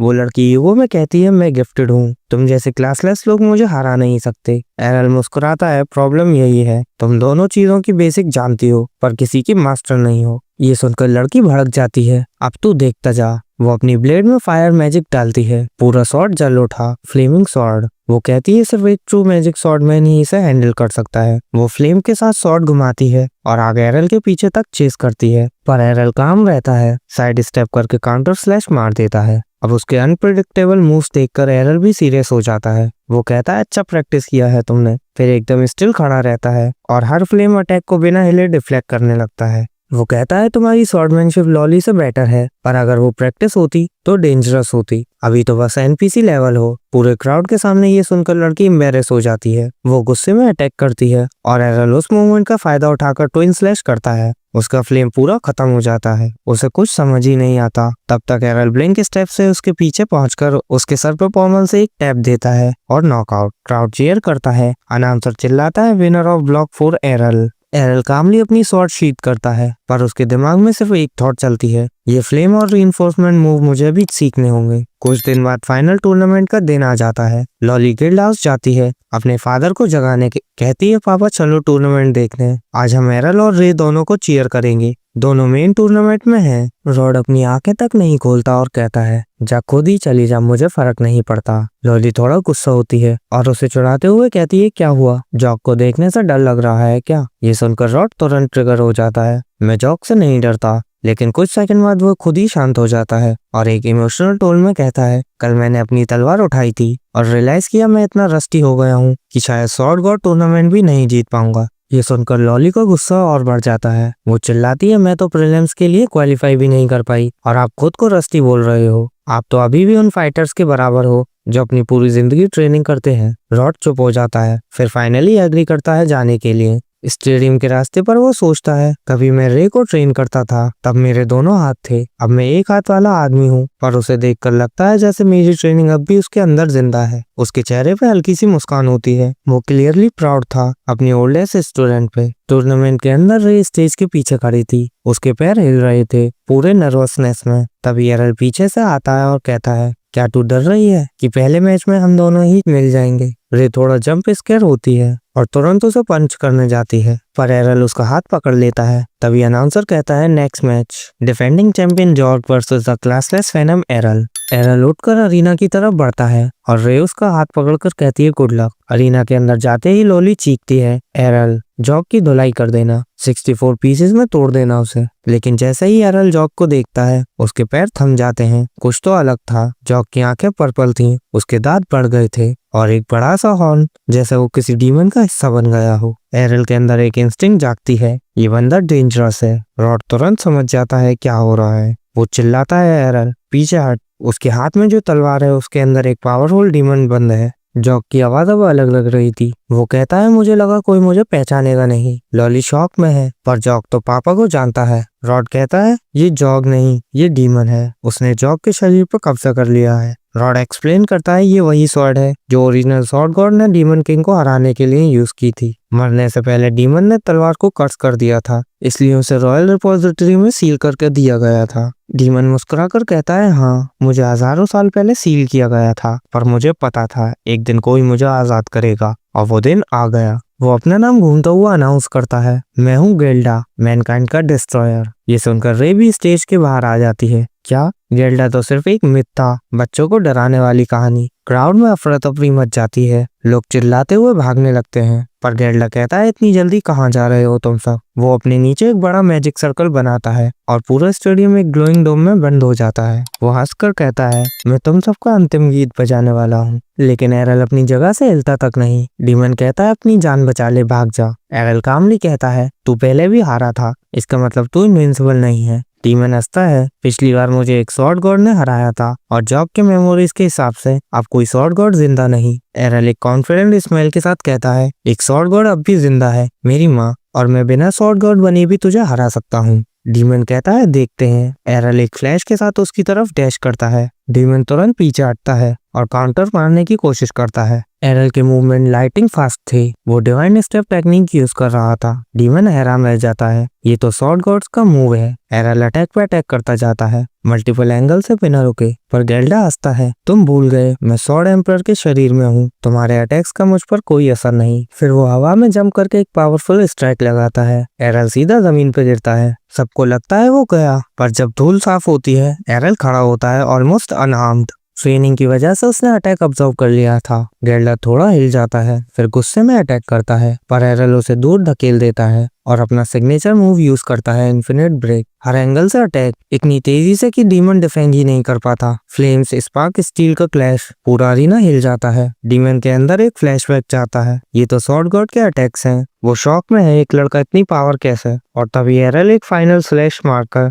उसे धूल में मिला देता है। क्राउड चीयर करता है, एरल एरल एरल। सब सोच रहे थे डीमन मर गया, लेकिन असली डीमन तो स्वॉर्ड के अंदर था। जॉक का बॉडी गिर गया, पर स्वॉर्ड अभी भी जिंदा थी। स्वॉर्ड के अंदर से गेल्डा निकलता है और नया होस्ट ढूंढता है और सीधा रॉड की तरफ जंप करता है। एरल तुरंत रे को धक्का मारकर साइड करता है, पर रॉड अपनी बेटी के आगे आ जाता है उसे बचाने के लिए। धूल छटती है और सब फ्रीज हो जाते हैं। रॉड के हाथ में वो डीमन स्वॉर्ड थी और उसने लॉली को पकड़ रखा था, ब्लेड उसके गले पे। एरल खुद को कोसता है, मुझे स्वॉर्ड पे अटैक करना चाहिए था, जॉक के शरीर पे नहीं। गेल्डा कहता है, हिल गया तो तेरी दोस्त मर जाएगी, पर एरल काम टोन में कहता है, तू लॉली को नहीं मार सकता। रे शॉक में, ये क्या कर रहा है एरल, वो डीमन को प्रोवोक कर रहा है। पर जैसे ही गेल्डा लॉली को मारने जाता है, रॉड के हाथ रुक जाते हैं। एरल कहता है, रॉड तू जॉक से कहीं ज्यादा स्ट्रांग है, तुझे बहस करना इतना आसान नहीं। रॉड पूरी ताकत से स्वॉर्ड को जमीन में घुसा देता है, लॉली को छोड़ देता है। गेल्डा चिल्लाता है, रॉड के कंट्रोल के खिलाफ लड़ता है, पर रॉड अपनी विल से जीत जाता है। वो स्वॉर्ड को एरल की तरफ फेंकता है। एरल एक फाइनल स्लैश लगाता है और तलवार को तोड़ देता है। डीमन गेल्डा धूल में मिल जाता है, फॉरएवर डिस्ट्रॉयड। उस इंसिडेंट के बाद कुछ दिन बीत चुके थे, लेकिन ये चीज लॉली की गिल्ड के लिए एक बूंद साबित हुई। जैसे ही एरल ने स्वॉर्ड गॉड कप जीता, ये कॉमन नॉलेज बन गया कि ड्रैगनफैंग अपनी पुरानी पोजीशन वापस क्लेम करने के मिशन पर है, यानी शहर की सबसे स्ट्रॉन्गेस्ट गिल्ड बनने का। ये सुनते ही बहुत सारे एस्पायरिंग नए स्वॉर्डमैन गिल्ड में रजिस्टर करने लगे, ये उम्मीद करते हुए कि उन्हें स्वॉर्ड गॉड कप विनर खुद एरल ट्रेनिंग देगा। लेकिन उनके लिए अनफॉर्चुनेटली उन्हें एरल से भी ज्यादा एक्सपीरियंस और ज्यादा स्ट्रिक्ट टीचर मिला, रॉड के फॉर्म में, जो पिछले इंसिडेंट के बाद बदल चुका था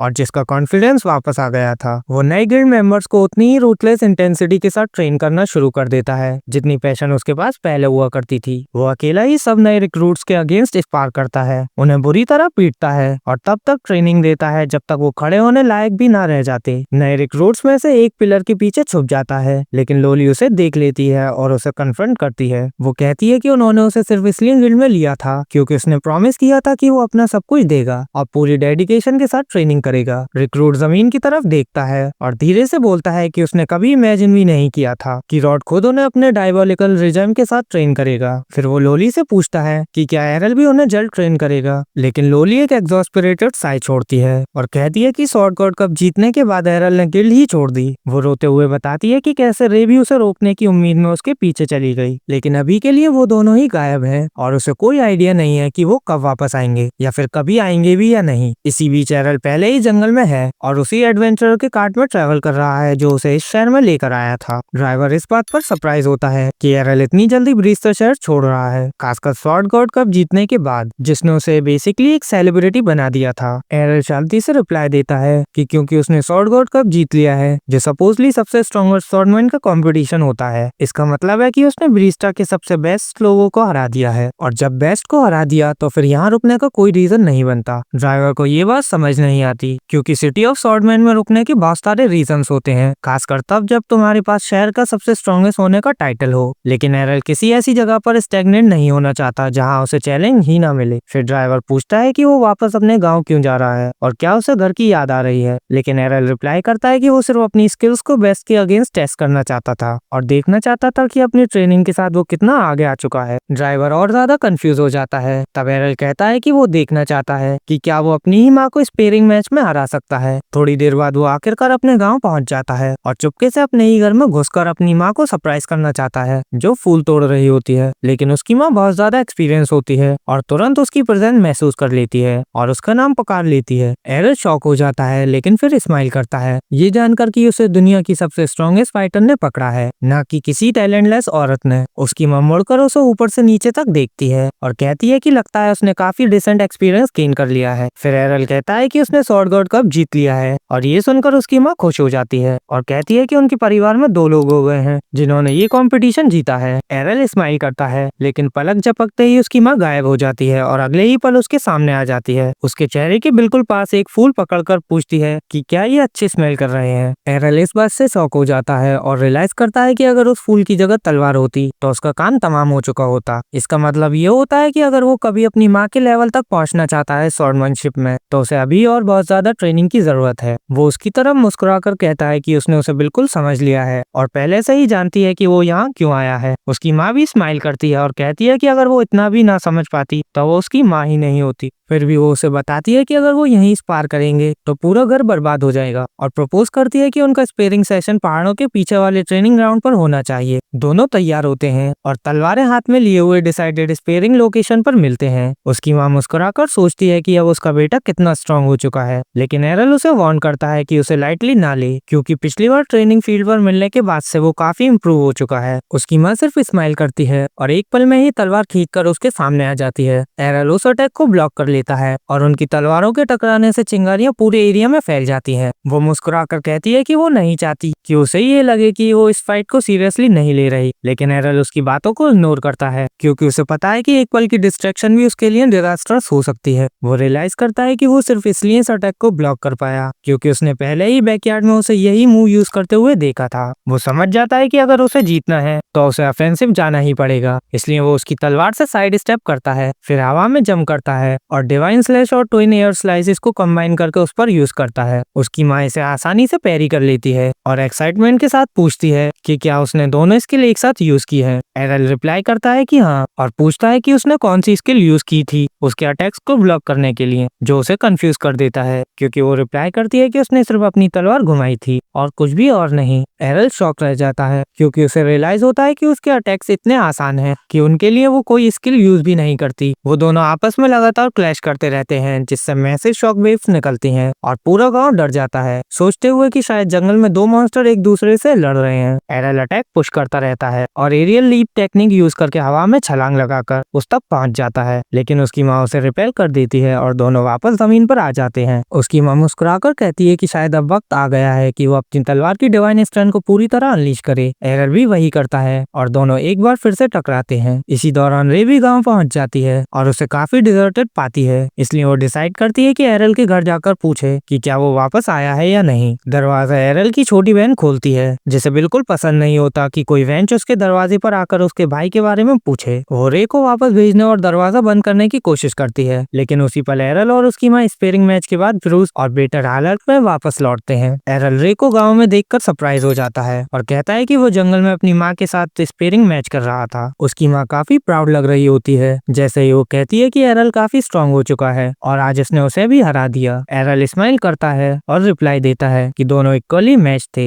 और एरल ने उसे सिर्फ स्ट्रेंथ के बेसिस पर हराया और किसी चीज की वजह से नहीं। रे अभी भी काफी सरप्राइज होती है क्योंकि उसकी माँ एक एक्चुअल मिथिकल स्वॉर्ड गॉड है, लेकिन एरल रिप्लाई करता है कि अगर वो अपने प्राइम में होती तो उसका काम सेकंड में तमाम कर देती, पर फिर भी इस वेज्ड अप स्टेट में जब उसने सालों पहले ट्रेनिंग छोड़ दी है तब भी वो सबसे हार्डेस्ट अपोनेंट थी जिसका एरल ने कभी सामना किया। फिर वो सब घर के अंदर जाते हैं और थोड़ा केक के साथ बैठकर बातें करते हैं जहाँ उसकी माँ काफी इंटरेस्टेड होती है ये जानने में कि एरल की मुलाकात इस प्रीटी यंग लेडी से कैसे हुई। एरल जवाब देता है कि वो लोग शहर में एक साथ रहते थे, जिससे उसकी माँ की आंखों में चमक आ जाती है और वो सोचने लगती है कि कहीं यही तो वो नहीं है। लेकिन रे तुरंत क्लैरिफाई करती है कि वो सिर्फ सेम गिल्ड में थे और कुछ भी नहीं है। उसके बाद उसे याद आता है कि वो असल में यहाँ क्यों आई थी और वो एरल से पूछती है कि उसने गिल्ड इतनी अचानक क्यों छोड़ दी। एरल जवाब देता है कि उसने रजिस्ट्रेशन का लेटर भी छोड़ा था, लेकिन रे कहती है कि कम से कम उसे उनसे बात तो करनी चाहिए थी और जाने से पहले गुड बाय कहना चाहिए था। लेकिन एरल के पास कोई स्पर्जेस या ऐसा कुछ होता है, क्योंकि वो सिंपली कहता है कि शहर में उसका कोई कंपटीशन ही नहीं था, इसलिए उसके पास जाने के अलावा कोई ऑप्शन ही नहीं था। उसकी माँ पूछती है कि क्या वो सिर्फ एरल की चिंता में इतनी दूर तक आई है, लेकिन रे मना कर देती है और कहती है कि वो असल में यहाँ इसलिए आई थी ताकि वो उनकी स्टूडेंट बन सके और वो जितनी टेक्निक सिखा सकती हैं सब सीख सके। एरल की माँ जवाब देती है और पूछती है कि क्या वो एरल के लिए अच्छी हाउसवाइफ बनना सीखना चाहती है। रे जवाब देने वाली ही होती है, पर तभी एरल के फ्रंट यार्ड से एक काफी फेमिलियर आवाज आती है, जहाँ इवांस रे के फादर एरल की माँ को बुलाते हैं और कहते हैं कि उन्हें तुरंत जंगल के लिए निकलना पड़ेगा, क्योंकि कुछ बहुत ही ज्यादा स्ट्रॉन्ग मॉन्स्टर थोड़ी देर पहले वहाँ थे और उन्होंने आधा जंगल पूरी तरह बर्बाद कर दिया है। उसकी माँ तेज दिमाग लगाती है और कहती है कि वो और एरल पहले ही वहाँ जा चुके हैं और मॉन्स्टर से डील कर चुके हैं और अब वो किसी को परेशान नहीं करेगा। इवांस ये सुनकर रिलीफ महसूस करता है और कहता है कि वो गाँव वालों को बता देगा कि अभी इवैक्यूएशन की कोई जरूरत नहीं है। तभी उसकी नजर अपनी बेटी रे पर पड़ती है और वो कहता है कि वो हर दिन अपनी माँ जैसी दिखती जा रही है। वो पूछता है कि वो यहाँ क्यों है, लेकिन रे जवाब दे पाती उससे पहले ही एरल की माँ बीच में बोल पड़ती है और कहती है कि रे एक अच्छी वाइफ बनना सीखना चाहती है। रे वापस आर्ग्यू करती है और कहती है कि वो सिर्फ एक अच्छी स्वॉर्डमैन बनना चाहती है, लेकिन एरल की माँ उससे कहती है कि टेंशन लेने की कोई बात नहीं है, क्योंकि वो उसे स्वॉर्डमैनशिप के साथ साथ वाइफली ड्यूटीज भी सिखाएगी। इतना सब हो जाने के बाद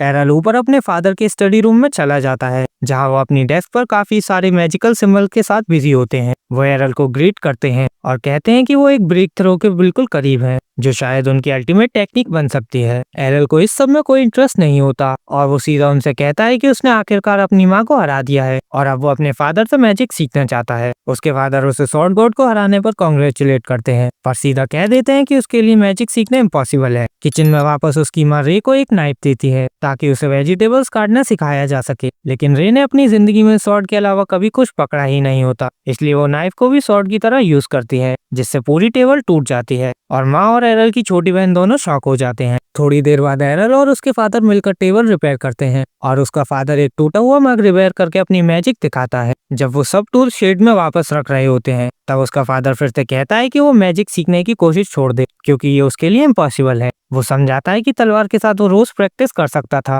और धीरे धीरे बेटर होता जा सकता था। शेड में पड़ी टूटी हुई स्वॉर्ड उसकी मेहनत और डेडिकेशन का सबूत है, लेकिन बिना मेहनत पूल के मैजिक सीखने की कोशिश करना बिना हाथों के स्वॉर्ड के मास्टर बनने की कोशिश करना जैसा है। ये लगभग इम्पॉसिबल है। एरल अपनी डैड की तरफ देखता है और पूछता है कि उन्हें कैसे पता है कि एरल के पास मैना नहीं है। उसका फादर जवाब देता है कि अगर उसके पास मैना होता तो उसे एक क्लास मिल चुकी होती, लेकिन एरल कहता है कि एक दिन जब वो रे और ब्रिस्टा के साथ ट्रेनिंग कर रहा था, तब उसने गिल्ड का सारा होली वाटर यूज कर लिया। इससे लोली गुस्सा हो गई, जिसने कहा कि उनकी गिल्ड पहले ही डेप्थ में है और एरल का होली वाटर कंजप्शन उन्हें और नीचे धकेल रहा है। इसके बाद उसने मैना रिकवरी पोशंस का एक बंच निकाला और उसे बताया कि वो उसके बजाय ये पिए। जब से उसने वो पोशंस पिए हैं, एरल अपनी बॉडी के अंदर थोड़ा सा मैना फ्लो महसूस कर सकता है। उसका फादर ये सुनकर काफी इंटरेस्टेड हो जाता है और इसे ट्राई करने का फैसला करता है। वो एरल को गाइड करता है कि वो अपनी हाथ की हथेली में थोड़ा सा मैना रिलीज करे और हैरानी की बात ये होती है कि एरल वाकई में ऐसा कर लेता है, लेकिन तुरंत बेहोश होकर गिर जाता है।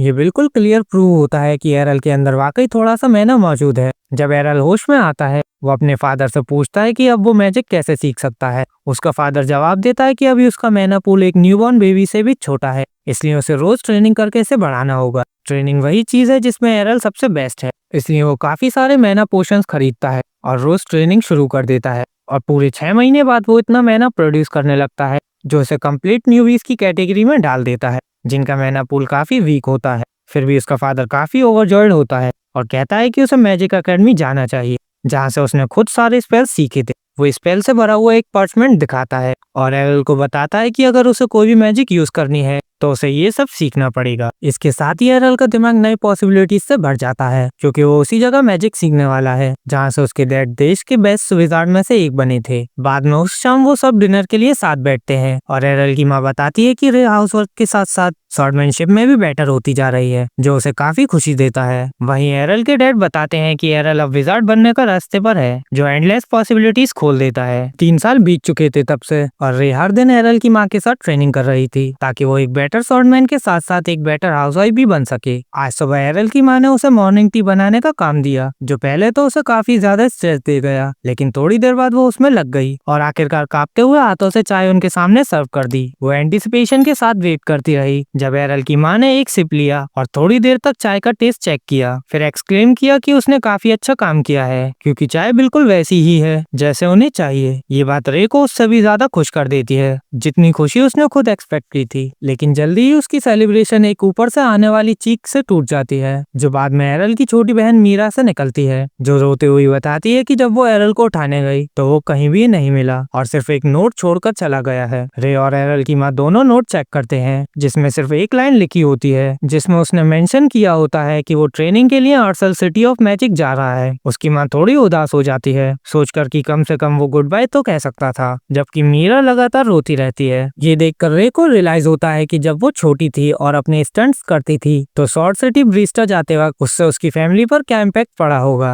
एरल की माँ तुरंत रे से कहती है कि वो नहीं चाहती कि रे भी उसे उसी तरह बिना बताए चली जाए। रे रिप्लाई करती है कि वो ऐसा कभी नहीं करेगी और उसे अभी भी उनसे काफी कुछ सीखना है। एरल की माँ सोचने लगती है कि पहले उसकी बड़ी बेटी घर छोड़कर चली गई और अब एरल भी दोबारा घर छोड़कर चला गया, और वो सोचती है कि उसे फिर से उनसे मिलने का मौका कब मिलेगा। इसी बीच एरल पहले ही गाँव के आउटस्कर्ट पर पहुंच चुका था और उसी नाइट टर्न उबर ड्राइवर के साथ ट्रेवल कर रहा था, जो उसे दोबारा देखकर काफी सरप्राइज लग रहा था। एरल पूछता है कि वहां पहुंचने में कितना टाइम लगेगा और आदमी रिप्लाई देता है कि लगभग 2 दिन लगने चाहिए। उनकी बातचीत आगे बढ़ती है जब आदमी कहता है कि एरल काफी वियर्ड है। वो ब्रिस्टर शहर गया, वहाँ अपनी स्ट्रेंथ और स्किल से काफी बड़े फीस्ट दिखाए और फिर सारी फेम और फॉर्च्यून छोड़कर वापस गाँव आ गया, जिसके बारे में कोई जानता तक नहीं। फिर वो पूरे 3 साल के लिए मैप से गायब हो जाता है और अब वो अर्सल सिटी ऑफ मैजिक की तरफ जा रहा है। एरल कहता है कि वो एग्जामिनेशन में अपनी किस्मत आजमाना चाहता है और देखना चाहता है कि वो दूसरे लोगों के मुकाबले कैसा परफॉर्म करता है। अचानक एक यंग रेड हेयर्ड लड़का एरल से पूछता है कि क्या वो भी मैजिकल एकेडमी के एंट्रेंस एग्जाम के लिए जा रहा है, जो उसे काफी वियर्ड लगता है क्योंकि एरल नॉर्मल एंट्रेंस एग्जामिनेशन से काफी ज्यादा बड़ा है। एरल जवाब दे पाता उससे पहले ही एक ब्लू हेयर्ड लड़की रेड हेयर्ड लड़के पर चिल्ला पड़ती है। उससे कहती है कि लोगों का मजाक मत उड़ाओ, क्योंकि क्लियरली लग रहा है कि एरल काफी सालों से एग्जाम फेल करता आ रहा होगा। एरल उन्हें ये बता पाता उससे पहले ही ये पहली बार है जब वो उस शहर जा रहा है। ब्लू हेयर्ड लड़की कहती है कि वीक लोगों को अपनी कमजोरी पर काबू पाने की कोशिश करता देखना काफी एडमायरेबल है। रेड हेयर्ड लड़का और ब्लू हेयर्ड लड़की आपस में बहस करने लगते हैं, जबकि ग्रीन हेयर्ड लड़की उन्हें शांत करने की कोशिश करती है, लेकिन वो फेल हो जाती है। रेड लड़का फिर से एरल की तरफ मुड़ता है और पूछता है कि वो किस मैजिक में स्पेशलाइज करता है और क्लेम करता है कि वो रेड मैजिक यूज करता है। एरल सोचने लगता है उस वक्त के बारे में जब उसके फादर ने उसे अलग अलग तरह की मैजिक एफिनिटीज के बारे में सिखाया था। ब्लैक का मतलब डार्क मैजिक, व्हाइट का मतलब लाइट मैजिक, येलो का मतलब अर्थ मैजिक, ग्रीन का मतलब विंड मैजिक, ब्लू का मतलब वाटर मैजिक और आखिर में रेड का मतलब फायर मैजिक। लेकिन क्योंकि एरल के पास कोई इनेट एफिनिटी नहीं थी, उसके फादर ने डिसाइड किया कि वो जितनी पॉसिबल मैजिक सीख सकता है उन सब में हाथ आजमाएगा। वो वापस रियलिटी में आता है और रेड लड़के को बताता है कि उसे एक्चुअली नहीं पता कि वो कौन सी मैजिक यूज कर सकता है, क्योंकि उसके पास कोई क्लास नहीं है। लड़का ये सुनकर शॉक हो जाता है, लेकिन ब्लू हेयर लड़की उसे लूजर कह देती है और क्लेम करती है कि एरल क्लियरली उसका मजाक उड़ा रहा है, क्योंकि कोई भी क्लासलेस इंसान कभी भी मैजिक एकेडमी के एग्जाम अटेंड करने का सपना तक नहीं देख सकता। रेड लड़का गुस्से में मुड़ता है और एरल से कहता है कि वो उसका मजाक उड़ाना बंद करे, लेकिन एरल कहता है कि वो ऐसा नहीं कर रहा था और अपने क्लास कार्ड के साथ प्रूफ भी देता है, जो सबको दिखाता है कि वो वाकई एक क्लासलेस पर्सन है। यंग किड्स ये देखकर शॉक हो जाते हैं और क्लेम करते हैं कि वो एग्जाम कभी क्वालिफाई नहीं कर पाएगा, लेकिन एरल कुछ कह पाता उससे पहले ही जंगल से एक बड़ा रोड सुनाई देता है जो आसपास के पेड़ों को हिला देता है। एरल तुरंत आवाज को पहचान लेता है और कहता है कि ये शायद एक ट्रोल किंग है जो अपनी गहरी नींद से जाग गया है। रेड लड़का तुरंत पैनिक करने लगता है और कहता है कि उन्हें भागना चाहिए क्योंकि ट्रोल किंग बहुत ही ज्यादा स्ट्रांग होता है, और ब्लू हेयर लड़की ओवर ड्राइवर को तेज चलाने के लिए बोलती है। ड्राइवर डरा हुआ मुड़ता है और बताता है कि रोर की वजह से उसके घोड़े डर के मारे बेहोश हो गए हैं। लड़की रियलाइज करती है कि यहाँ से निकलने का कोई रास्ता नहीं है और अब उन्हें यहीं रुककर फाइट करनी होगी। वो प्लान बनाना शुरू करती है और रेड लड़के और ग्रीन लड़की को बताती है कि आखिर में ट्रोल ही होता है और वो लोग मिलकर स्लो बीस्ट को गिरा सकते हैं। लेकिन उनका प्लान तब बर्बाद हो जाता है जब ट्रोल किंग जंगल से एक मैसिव क्लब के साथ निकल कर आता है। रेड लड़का लड़कियों को शांत करने की कोशिश करता है और कहता है कि ट्रोल्स जरूर यूज है, लेकिन उन्हें शांत रहना होगा और उसे गिराने की कोशिश करनी होगी। कुछ कर पाने से पहले ही वो लोग जंप स्केर्ड हो जाते हैं जब ट्रोल हवा में उछलकर दूर जा गिरता है, क्योंकि जंगल से एक और उससे भी बड़ा ट्रोल निकल कर आता है। लड़कियां घुटनों पर गिर जाती हैं कांपती हुई और एक दूसरे को पकड़कर, क्योंकि उन्हें रियलाइज हो जाता है कि उनकी मैजिक इस बीस्ट के सामने कुछ भी नहीं है। लेकिन रेड लड़का अपना कंपोजर बनाए रखता है, क्योंकि वो लड़कियों के सामने डर नहीं सकता। इसलिए वो कैब से बाहर निकलता है, खुद को शांत करता है, अपनी मैजिक वेंड निकालता है और अपनी सारी मेहनत के साथ एक फायरबॉल ट्रोल पर फेंकता है, जो सीधा उसके चेहरे पर लगता है। एक पल के लिए उन्हें लगता है कि शायद उनके पास चांस है, लेकिन जैसे ही धुआं उठता है, ट्रोल बिल्कुल भी इंजर्ड नहीं होता और भी ज्यादा गुस्से में होता है। लड़के ने उस अटैक में अपनी सारी मेहनत यूज कर ली होती है, इसलिए उसके पास भागने के लिए भी मेहनत नहीं बचती। ट्रोल लड़के की तरफ चार्ज करने लगता है, तभी अचानक एक बड़ा एक्सप्लोजन पूरे एरिया को कवर कर लेता है और ट्रोल को एशिस में बदल देता है। सब लोग शॉक हो जाते हैं। तभी पीछे से एरल निकल कर आता है और कहता है कि शायद उसे थोड़ा सा होल्ड बैक करना चाहिए था। लड़का ये सुनकर बिल्कुल स्टन्ड हो जाता है और लड़कियां आपस में बात करने लगती हैं कि एक्सप्लोजन मैजिक एक बहुत ही एडवांस फॉर्म की मैजिक होती है, जिसे सिर्फ मेजेस यूज करते हैं और वो भी स्ट्रॉन्ग वाले। एरल उनकी बातों पर ध्यान नहीं देता और तुरंत घोड़ों के पास चला जाता है और अपनी हीलिंग स्पेल यूज करके उन्हें ठीक कर देता है।